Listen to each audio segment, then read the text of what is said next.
ang nakakaapekto sa atin. Unahin natin itong shear line na kung saan ito yung lugar ng salubungan ng hangin ng galing sa amihan at ganoon din naman yung galing sa easterlies. Kapag nagsasalubong po yan ay nagkakaroon ng cloud formation.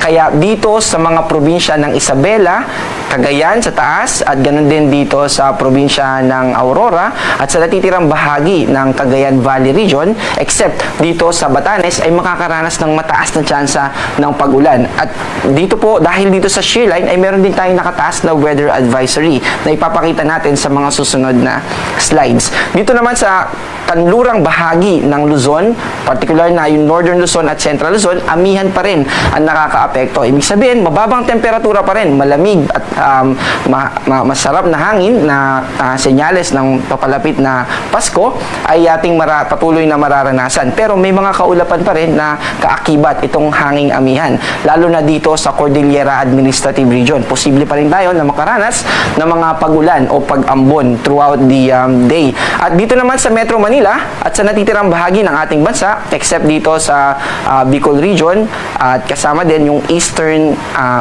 Visayas, particular na yung buong Samar Island at Leyte dahil sa impluwensya ng easterlies at ganoon din naman yung Caraga Region. Makakaranas tayo ng maulap na kalangitan, ibig sabihin ay mataas din yung tsansa ng mga pag-ulan natin dito dahil sa easterlies. Yung easterlies po, yung hangin na galing sa Pacific Ocean na dahil sa pag-ikot ng mundo.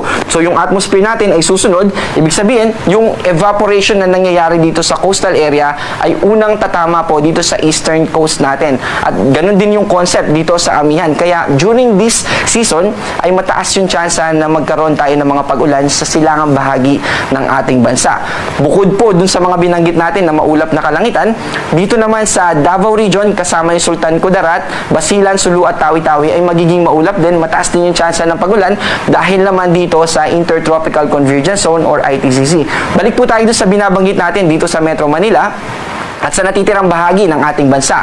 Kasama dyan yung central and western section ng Visayas at yung natitirang bahagi ng Mindanao kasama yung Palawan sa Luzon ay magiging mas mababa yung tsansa ng ating pag-ulan. Ibig sabihin dito sa Metro Manila, hindi na po tayo makakaranas ng mga pag-ulan na tulad nung dinulot nung shear line nung mga nakaraang araw. Mababa na po yung tsansa pero that doesn't mean na hindi na tayo makakaranas ng pag-ulan 100%. Posible pa rin yung mga localized thunderstorm o yung mga panandaliang pag-ulan for a specific area lamang.